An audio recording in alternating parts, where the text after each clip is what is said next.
नमस्ते. कसे आहात सगळे? तर आजचा आपला व्हिडिओचा जो विषय आहे तो आहे आयुर्वेदानुसार निद्रेचे काय महत्त्व आहे.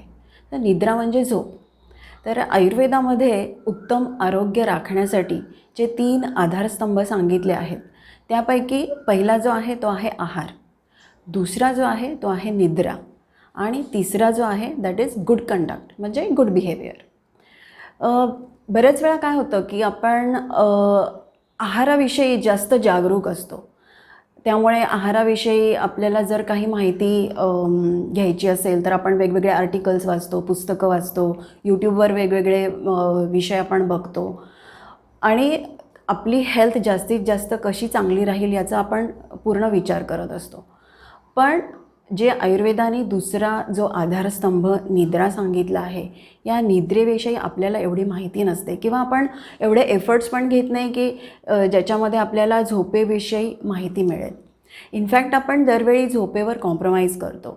म्हणजे घरात जर काही गेट टुगेदर किंवा फंक्शन असेल किंवा अभ्यास आहे, परीक्षा आहे, प्रोजेक्ट सबमिशन आहे, अगदी काही नसलं तर नेटफ्लिक्सवर सिरीज बघणं, या गोष्टींमध्ये आपण झोपेचे जे आपले आवश्यक तास असतात ते आपण कमी करतो.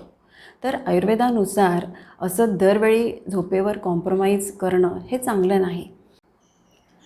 तर आता झोप आपल्याला कशी लागते हे मी सांगते थोडक्यात.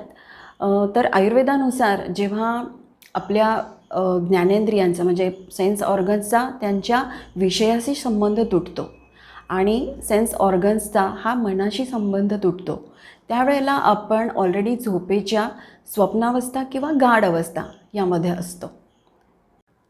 तर आयुर्वेदामध्ये निद्रेचे 2 क्लासिफिकेशन केलेले आहे. एक प्रकार आहे नैसर्गिक आणि दुसरा जो आहे तो अनैसर्गिक. तर नैसर्गिक म्हणजे रात्री जे स्वभावतः आपल्याला झोप लागते ती नैसर्गिक असते. तर अनैसर्गिक प्रकार म्हणजे कुठले? तर जर तुम्हाला काही व्याधी असेल, त्याच्यावर काही औषधं चालू असेल तर त्या औषधांमुळे येणारी झोप किंवा खूप हेवी जेवण आपण केलं आहे त्याच्यामुळे येणारी झोप किंवा काही इंटॉक्सिकंट्स तुम्ही घेत असाल तर त्याच्यामुळे येणारी झोप. आता योग्य झोपेमुळे होणारे फायदे आपण बघूयात. तर आयुर्वेदानुसार जे काही सांगितले आहेत त्याच्यात पहिलं आहे सुख. तर सुख म्हणजे इथे हॅपीनेस हा अर्थ मी घेणार नाही किंवा सांगणार नाही. तर सुख म्हणजे इट्स मोर लाईक पीसफुलनेस किंवा कंटेंटेड फेज किंवा ज्याच्यामुळे तुम्ही शांत राहू शकता. उदाहरणार्थ एखाद्या दिवशी जर तुमची चांगली झोप झाली, जेवढी तुमची आवश्यक आहे तेवढी झोप झाली, तर नेक्स्ट डे हा तुमचा डेफिनेटली चांगला जातो. तुमची कामातली एफिकसी वाढलेली असते, सेन्स ऑर्गन्स चांगले काम करतात आणि घरातल्यांच्या बाकीच्यांवर चिडचिड होत नाही. कारण कमी झोप हे नेहमी आपलं मूड बदलतो किंवा आपल्या कामाची जी क्षमता असते त्याला कमी करतं. दुसरं जे महत्त्वाचा फायदा आयुर्वेदामध्ये सांगितला आहे ते आहे स्ट्रेंथ. म्हणजे आपली शारीरिक आणि मानसिक स्ट्रेंथ वाढायला योग्य झोपेने फायदा होतो. तिसरा महत्त्वाचा फायदा म्हणजे रोगप्रतिकारक शक्ती. म्हणजे आपण बरेच वेळा विचार करतो की आपली रोगप्रतिकारक शक्ती कशी वाढेल, आपण कुठली औषधं, कुठले हर्ब्स घ्यायला पाहिजे किंवा कुठले व्हायटॅमिन्स घ्यायला पाहिजे. त्यापेक्षा तुमची झोप जेवढी आवश्यक आहे तेवढी झोप जर झाली तर तीसुद्धा तुम्हाला एक चांगली रोगप्रतिकारक शक्ती देऊ शकते. आता तुम्हाला थोडंसं झोपेच्या फिजिओलॉजीबद्दल सांगते. तर सर्कॅडियन रिदम हा शब्द ऐकला असेल किंवा नसेल तर सर्कॅडियन म्हणजे around a day. It is a 24 hour clock. तर याला आपण बायोलॉजिकल क्लॉक असंही म्हणू शकतो. म्हणजे आपली जी फिजिओलॉजी आहे किंवा बायोलॉजी जी आहे हे सगळं कंट्रोल करणारं एक आपल्या मेंदूमध्ये एक सेंटर असतं and that centre is very sensitive to light. त्यामुळे झोपेतनं उठायची वेळ आणि झोपायची वेळ ही जर तुम्ही सारखे बदलत राहिला तर हे बायोलॉजिकल क्लॉक हे डिस्टर्ब होतं आणि त्यामुळे मग तुमच्या बाकीच्या ज्या फिजिओलॉजिकल प्रोसेस आहेत त्या सगळ्या बदलतात. तर त्याचा परिणाम काय होतो की तुमच्या शरीरामध्ये हॉर्मोनल इम्बॅलन्स होतो, मूड सारखे बदलतात, लाईफस्टाईल डिसऑर्डर्सला सुरुवात होते. फॉर एक्झाम्पल ओबेसिटी, डायबिटीज किंवा हायपरटेन्शन. त्यामुळे आपलं बायोलॉजिकल क्लॉक हे निसर्गाच्या क्लॉकशी सिंक्रोनाइज करणं हे खूप महत्त्वाचं आहे. आता बरेच जण विचारतात की उत्तम आरोग्य राखण्यासाठी किती तास झोपायला पाहिजे. आयुर्वेदानुसार जर तसा विचार केला तर एकच रूल हा सगळ्यांना देता येत नाही, कारण प्रत्येकाची प्रकृती ही वेगळी असते. तर आता इथे समजा प्रकृतीनुसार मी सांगितलं तर वातप्रकृतीच्या लोकांना कमी तासाची झोप असते आणि अनियमित स्वरूपाची असते, म्हणजे इनफॅक्ट त्यांना जास्त झोपेची गरज आहे. तर पित्तप्रकृतीची लोकं ही साधारण 7 तासामध्ये त्यांची झोप पूर्ण होते आणि कफप्रकृतीची जी लोकं आहेत त्यांना झोप कधी आणि कुठे येऊ शकते. इनफॅक्ट त्यांची झोप त्यांनी कमी झोप घेणं हे त्यांच्या आरोग्याच्या दृष्टीने जास्त चांगलं आहे. पण किती तास या गोष्टीवर विचार करण्यापेक्षा तुमची झोपेची क्वालिटी कशी आहे हे खूप महत्त्वाचं आहे. तर आता ते कसं ठरवायचं? तर समजा तुम्ही दुसऱ्या दिवशी उठताना म्हणजे उठल्यावर जर तुमची येणारी जी जाग आहे ती नॅचरल असेल, म्हणजे अलार्म वगैरे न लावता तुमची झोप पूर्ण होत असेल आणि उठत असाल तर ती नॅचरल झोप आहे, किंवा तुमचं माइंड फ्रेश असतं, किंवा एक चेहऱ्यावर एक छान स्माईल असतं की चला आता दिवसभराची सुरुवात आपण करूयात. तर क्वालिटी झोप ही खूप महत्त्वाची आहे. आता क्लिनिकमध्ये बरेच वेळा पेशंट विचारतात की आम्ही लवकर झोपू शकत नाही कारण ऑफिसचे नाईट कॉल्स असतात किंवा नाईट शिफ्टमध्ये काम असतं. तर अशा वेळी काय करायचं? तर अशा वेळी म्हणजे दुसऱ्या दिवशी जेवायच्या आधी झोपणं हे योग्य आहे असं आयुर्वेदाने सांगितलं आहे.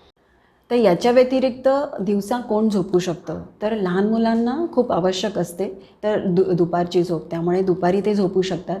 प्लस आजारी माणसं किंवा जे सिनियर लोक आहेत त्यांना पण दुपारी झोपू शकतात. याच्या व्यतिरिक्त जी लोकं त्यांच्या प्रोफेशनमध्ये म्हणजे ज्यांना खूप बोलावं लागतं, लाईक टीचर्स और प्रोफेसर्स, तर अशी लोकं दुपारी झोपू शकतात. ज्यांचं ट्रॅव्हल खूप झालेलं आहे किंवा फिजिकल एक्झर्शन खूप झालेलं आहे, अशी लोकं पण दुपारी झोपू शकतात. पण जेवायच्या आधी झोपलं तर इतर व्याधी होत नाही आणि हेल्थ चांगली राहते. तर आता दुपारी ज्यांना एक पॉवर नॅपची गरज असते किंवा बरेच जण सांगतात की आम्हाला एक 10 मिनटं तरी झोपावंच लागतं, नाही तर डोकं दुखतं किंवा ॲसिडिटी होते. तर अशा लोकांनी जेवल्यानंतर वामकुक्षी हा शब्द सगळ्यांना ओळखीचा आहे, तर लेफ्ट लॅटरल पोझिशनमध्ये एक 10 मिनटं तुम्ही झोपू शकता. भलेही तुम्ही अलार्म लावला तरी चालेल. या व्यतिरिक्त तुम्ही खुर्चीवर बसून डुलकी घेऊ शकता किंवा रिक्लायनिंग पोझिशनमध्ये, म्हणजे जेणेकरून ॲसिड रिफ्लक्स होत नाही, हायपर ॲसिडिटीचा त्रास होणार नाही. आता ज्या लोकांना म्हणजे हेल्दी लोकांना ज्यांना काही आजार नाही आहेत, अशी लोकं जर जेवल्यानंतर लगेच झोपली तर कुठले कुठले व्याधी होऊ शकतात? तर आयुर्वेदानुसार प्रमेह म्हणजे डायबिटीज हा एक खूप महत्त्वाचा व्याधी सांगितला आहे. याच्याबरोबर ॲस्थमा किंवा सर्दी होणं, आम्लपित्त होणं हे वेगवेगळे आजार सांगितलेले आहेत. त्यामुळे शक्यतो दुपारची झोप ही जेवल्यानंतर लगेच घेऊ नये. आता झोपेची क्वालिटी वाढवण्यासाठी तुम्ही काय करू शकता? तर आयुर्वेदानुसार बरेच काही हर्ब्स आहेत की जे तुमची झोपेची क्वालिटी वाढवू शकतात. पण व्हेरी केअरफुल, वैद्याच्या सल्ल्यानुसारच ती औषधं घ्या, कारण प्रत्येक औषधाला हा साईड इफेक्ट असतो. आता दुसऱ्या काही गोष्टी तुम्ही घरच्या घरी करू शकतात. फॉर एक्झाम्पल थोडा हेड मसाज करू शकता किंवा काशाच्या वाटीने तुम्ही दोन्ही तळपायांना मसाज करू शकता किंवा झोपायच्या आधी तुम्ही तूप दुधामध्ये बदाम वगैरे घालून किंवा थोडंसं जायफळ किसून ते सुद्धा तुम्ही पिऊ शकता. याच्यामुळे झोपेची क्वालिटी वाढायला मदत होते. आता थोडंसं मी स्लीप हायजीनबद्दल पण सांगणार आहे, कारण that is also equally important. तर स्लीप हायजीन म्हणजे ज्या गोष्टी तुम्हाला आवर्जून करायला पाहिजे, त्याच्यात पहिली महत्त्वाची गोष्ट म्हणजे झोपेची जी तुमची वेळ आहे त्याच्या 1 तास आधी तुमचे सगळे screens, for example mobile, T V किंवा लॅपटॉप, हे स्क्रीन सगळे बंद व्हायला पाहिजे. तर त्याने काय होतं, तर तुम्हाला जर आठवत असेल मी मघाशी ब्रेनमधल्या सेंटरचं सांगितलं which is very sensitive to light. तर ह्या लाईटमुळे तुमच्या झोपेसाठी जे महत्त्वाचे हॉर्मोन्स काम करत असतात ते त्या लाईटच्या इफेक्टमुळे त्यांचं सिक्रिशन हे कमी व्हायला लागतं आणि मग तुम्हाला त्या वेळेला झोप येत नाही आहे, काय करू, अशा गोष्टी निर्माण होतात, असे प्रश्न पडतात. तर हे खूप महत्त्वाचं आहे की सगळे स्क्रीन्स हे तुम्ही 1 तास आधी तरी बंद करायला पाहिजे. दुसरी महत्त्वाची गोष्ट म्हणजे तुमच्या दिवसभराच्या रुटीनमध्ये चहा किंवा कॉफी हे जे उत्तेजक पेय आहे किंवा स्टिम्युलंट्स हे तुम्ही संध्याकाळनंतर न घेणं. कारण ह्याच्यामुळे आपल्या शरीरातले पुन्हा जे झोपेसाठी जे हॉर्मोन्स लागतात ते त्यांचं सिक्रेशन्स हे कमी व्हायला लागतं.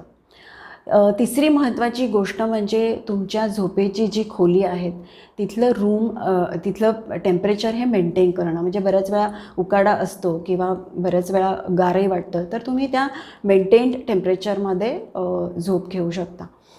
चौथी महत्त्वाची गोष्ट म्हणजे बऱ्याच वेळा असं होतं की झोप येत नाही म्हणून पुस्तक वाचणं किंवा मोबाईलवर गेम खेळले जातात.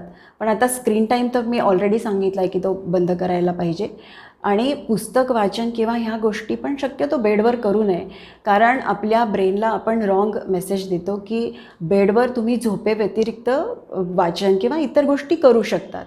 सो ब्रेनला तुम्ही असं ट्रेनिंग द्या की बेड हे फक्त झोपेसाठीच आहे आणि झोपेच्या वेळेत तिथे झोपलं पाहिजे.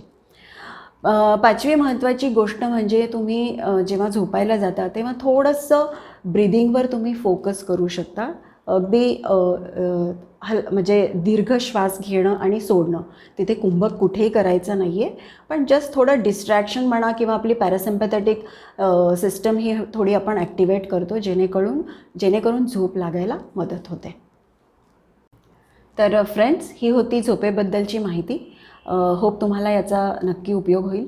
पण जर काही प्रश्न असेल तर तुम्ही आयदर प्रत्यक्ष भेटू शकता किंवा कमेंट बॉक्समध्ये तुमचे प्रश्न लिहा. आणि पुढच्या वीकमध्ये नवीन विषय नवीन व्हिडिओ घेऊन येतो. तोपर्यंत नमस्ते.